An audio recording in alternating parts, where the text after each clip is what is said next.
Hey y'all, it's Rick here with Uncommon Communion. And yes, I did not get a post for the usual 6 a.m. this morning. I really hope that you find my reflections, whether they're video or written, to be so useful and nourishing that you use them on a daily or perhaps semi-daily basis. And if you are basing it on that morning time and you missed it this morning, I missed it this morning, and you missed having it, I do apologize. It was an interesting evening last night.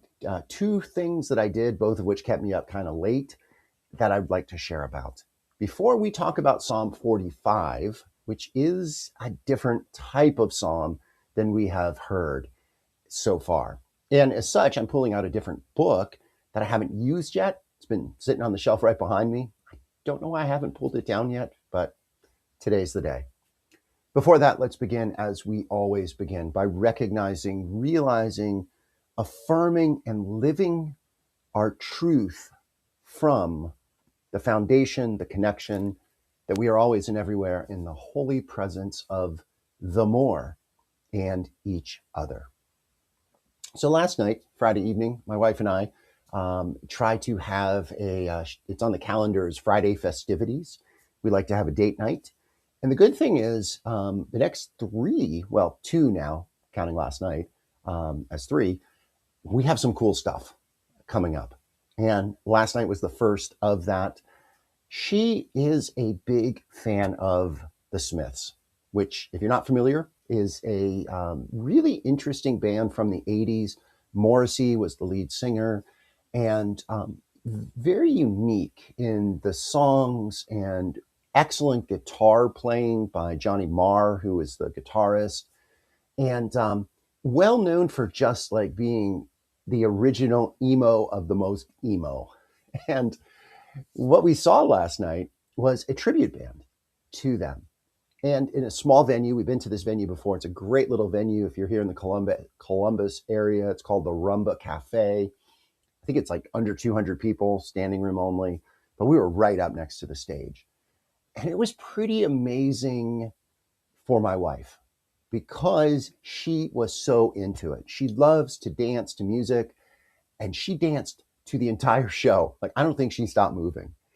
And it was really remarkable and really joy fulfilling and just joy giving to me to watch that and to appreciate that, because this music for her in her high school and middle school years, as she was sharing with me afterwards and during the show, this was really meaningful to her. It really spoke the truth. I think she said at one point, and these are really dark and not dark, but depressing and ironic songs. And again, if you've ever heard any of the music, I'll just give you a song title of "Girlfriend in a Coma" is one of the songs. So one of the best lines in a Smith song is, if a double decker bus kills the both of us, to die in your arms would be something way to die. So that's what we're talking about. And there's an irony and a humor, and this tribute band very much captured all of that.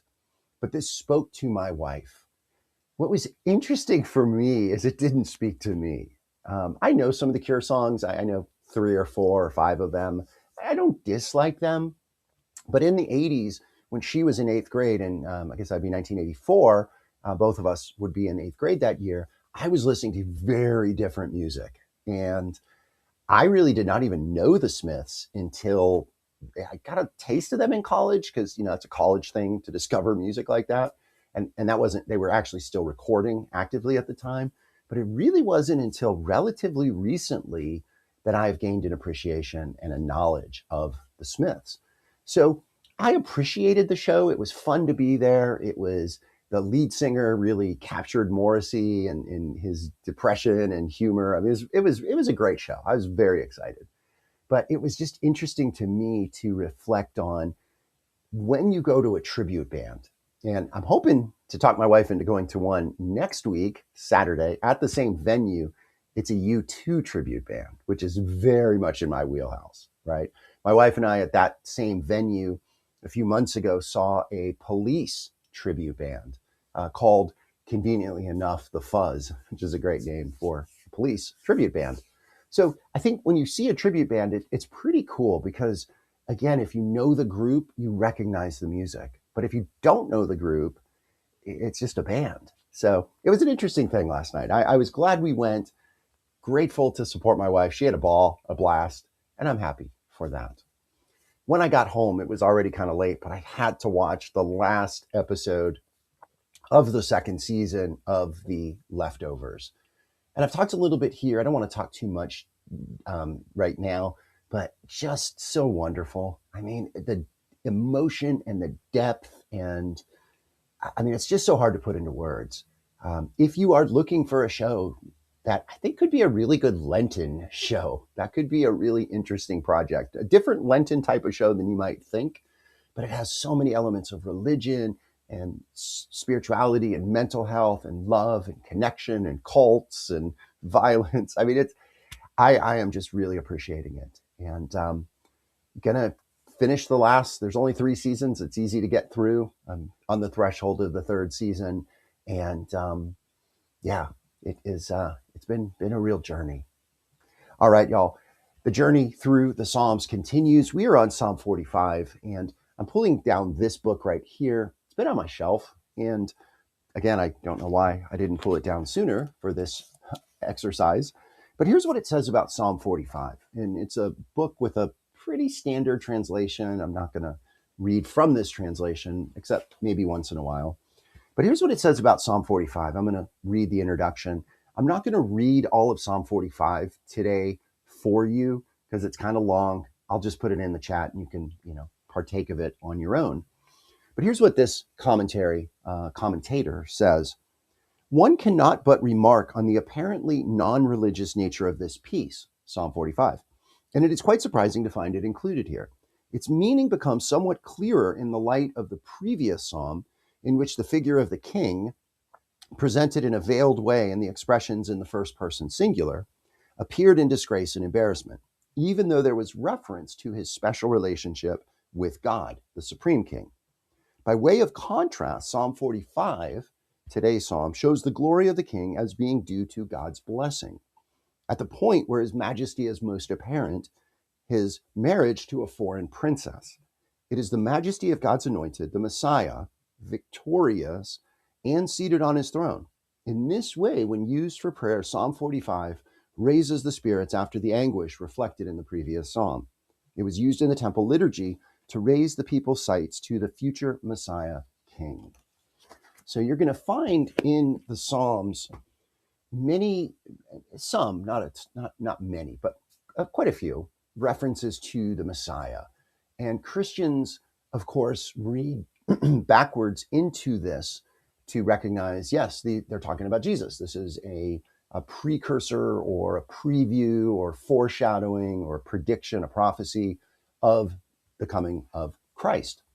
Jewish people, I think, I can't speak for that. I don't know it myself, in the same way I know Christianity, but they look at this as an unfulfilled Messiah, but also, especially in that time period, seeing the king as God's agent, God's representative here in the temporal, the earthly realm. So here are just a few words. I'm just going to read the opening few verses. I'll just read the first 2 verses, and then I'll read the last verses. Words of beauty stir my heart as I make a song for the chief of my people. The words soar from my tongue with the skill of a storyteller. There is no one as noble and as handsome as you. Wise words flow from your lips, for the great Spirit has poured out his blessing on you for all your days. So this praise and this joy goes on. He talks about your regalia smells of sweet-smelling herbs and spices from your grand lodge, decorated with the finest beadwork. The sound of the drum makes your heart glad. So many places in here where the First Nations culture and imagery is able to be used. And then here is the end here. With glad hearts and great joy, they make their way through the chief's grand lodge and stand beside him. Oh, your sons, O chief, will follow in their father's footsteps. You will make them chiefs to guide many lands. I will tell stories of your greatness to my children and my children's children. The people will honor your name for all generations to come. All right. So, yeah, it's a different kind of song of praise, a song of joy, a wedding hymn. And, weddings are always such times of praise and joy and hope and commitment and love. And I think appropriate for this day of love. How many people get married on Valentine's Day, right? But like anything, it is also a day where people can struggle, where people are mourning lost loved ones who have died, or through divorce, or through breakups, whatever that might be. So, again, on days like this, holidays like this, celebrations that are secular, although, again, there's a link, of course, to St. Valentine in the early church. But, it is one of those days where we take it gently and gracefully and gratefully, I suppose. Well, I got to run. I have my winery work in just a little bit. Hoping it's going to be busy. Fingers crossed that lots of folks will be dating, taking dates out on Valentine's Day. And hopefully that will lead to some of the tips and hopefully some good conversations as well. So, let's end with the serenity prayer. God grant us the serenity to accept the things we cannot change, the courage to change the things we can, and the wisdom to know the difference. Thy will, not ours, O God, be done. All right, y'all. Blessing and good. Be bold, be well, hold fast, y'all. And happy Valentine's Day.